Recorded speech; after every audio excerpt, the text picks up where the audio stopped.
लेकिन ननद जी, आज हमारा सुहागरात है, आज भी आप लोग इसी कमरे में सोएंगे क्या? अरे आप और भैया सुहागरात बिस्तर पर मनाएंगे ना, हम तो नीचे सोएंगे, फिर क्या दिक्कत? ये बोलकर अंकिता और अमृता के सास ससुर उसी कमरे में सो गए। बिस्तर पर अमृता और उसका पति अनिल सो गया। अमृता सोचने लगी, मैं क्यों भाग आई अपने घर से? अब सुहागरात भी सबके साथ मनानी पड़ रही है। ये कैसी जिंदगी है मेरी? अनिल ने कहा। अमृता तुम सो जाओ। ये बोलकर अनिल सो गया। अमृता बहुत गुस्सा हो गई, लेकिन वो कुछ कह नहीं पाई। वो अमीर घर की लड़की है, उसे हमेशा एसी में रहना पसंद है। उसके बाथरूम में भी एसी की ठंडी ठंडी हवा आती थी। एक दिन रास्ते में अमृता की गाड़ी खराब हो गई, इसीलिए उसे ऑटो लेना पड़ा और उस ऑटो में अनिल भी था। जल्दबाजी में उतरते हुए अमृता अपना पर्स ऑटो में ही भूल गई। उसके जाने के बाद अनिल ने पर्स को देखा। अरे वो मैडम तो अपना पर्स भूल गई, मुझे इसे लौटाना पड़ेगा। अनिल अमृता को ढूंढने के लिए ऑटो से उतर गया और कुछ देर बाद उसे ढूंढ निकाला। मैडम आपका पर्स ऑटो में आप भूल गई थी। अरे मैं तो यही ढूंढ रही थी। आपका बहुत बहुत धन्यवाद, आज आप नहीं होते तो मेरा बहुत नुकसान हो जाता। और इसी तरह दोनों की मुलाकात हुई और दोनों एक दूसरे के प्यार में पड़ गए। अमृता ने प्यार का इजहार किया, लेकिन अनिल ने कहा, देखो अमृता, मैं गरीब हूँ, बस्ती में रहता हूँ, सिक्योरिटी गार्ड की नौकरी करता हूँ, तुम मेरे घर में नहीं रह पाओगी। लेकिन तब अमृता के सर पर प्यार सवार था। उसने कहा, मैं तुम्हारे साथ जहन्नुम में भी रह लूंगी, बस तुम मुझसे शादी कर लो। मेरे घर वाले तुम्हें कभी स्वीकार नहीं करेंगे। मैं कल भाग कर आऊंगी और हम दोनों शादी कर लेंगे। प्लान के मुताबिक अमृता भाग आई और दोनों ने शादी भी कर ली। अमृता अनिल के घर आई। आओ बहू, बैठो। असल में इस घर में एक ही कमरा है और एक ही पंखा है। हम सभी यहाँ मिलजुल कर रहते हैं। कोई बात नहीं, मैं भी रह लूंगी। अब कह रही हो, लेकिन कुछ दिन रहने के बाद भाग मत जाना भाभी। सभी हंसने लगे और रात को सभी उसी कमरे में पंखे के नीचे सो गए। गर्मी बहुत थी और अमृता अपनी जिंदगी में पहली बार रात को बिना एसी के बिता रही थी। अब उसे प्यार की कीमत समझ में आने लगी। क्या घंटा प्यार, इससे अच्छा मैं अपने माता पिता की पसंद से ही शादी कर लेती। अमृता को नींद नहीं आई। उसने सुबह अनिल से कहा, अनिल मुझे एसी के बिना रहने की आदत नहीं है, मुझे एसी चाहिए, एक एसी खरीदो ना। ये क्या कह रही हो अमृता? एसी की जितनी कीमत है उससे आधी मेरी सैलरी है, वो भी घर चलाते हुए खत्म हो जाती है। मैं एसी कहाँ से लाऊंगा?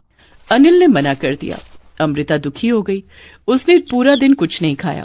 शाम को जब अनिल लौटा तब वो अनिल के साथ झगड़ा करने लगी। अनिल मैं यहाँ ऐसे नहीं रह सकती।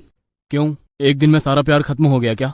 मैंने तो पहले ही कहा था कि मैं गरीब हूँ, लेकिन तुमको ही जल्द से जल्द शादी करनी थी। अच्छा, अब सब कुछ मेरी गलती है। ठीक है, मैं अभी के अभी घर छोड़कर जा रही हूँ।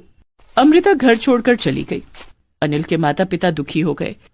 अंकिता ने कहा, मैंने तो पहले ही कहा था ये भाग जाएगी। अमृता मायके गई, लेकिन उसके पिता ने कहा, तुमने घर छोड़कर एक बस्ती के लड़के से शादी कर ली है, मेरे लिए तुम मर चुकी हो, निकल जाओ यहाँ से। मायके में अमृता को जगह नहीं मिली। वो रास्ते में भटकने लगी।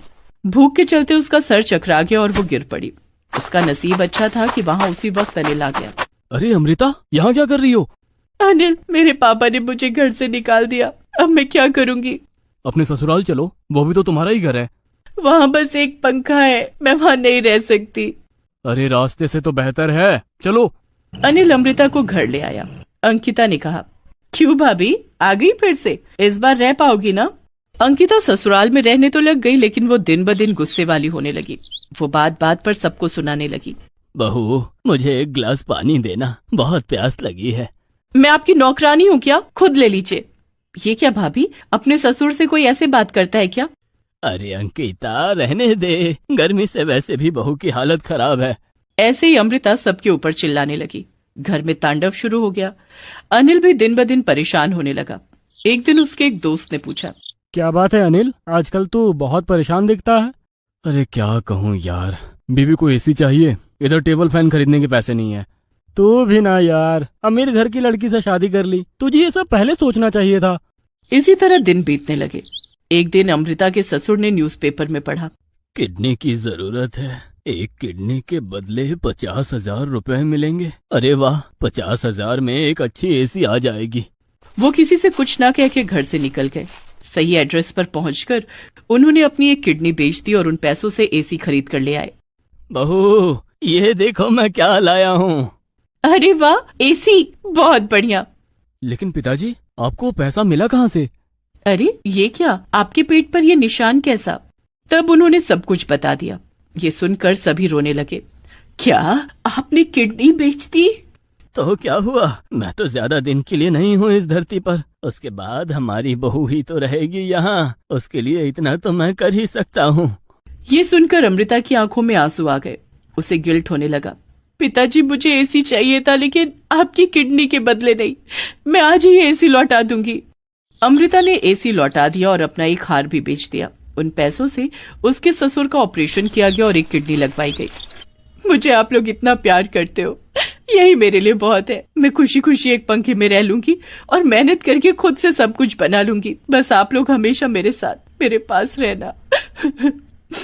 अमृता समझ गई कि प्यार ही सबसे कीमती चीज होती है। वो इसके बाद एक ही पंखे में मिलजुल कर रहने लगे। उसने एक नौकरी भी ले ली और उन्हीं पैसों से बड़ा घर बनवाया और सबसे पहले अपने सास ससुर के कमरे में एसी लगवाया। इस तरह सब लोग खुशी खुशी रहने लगे।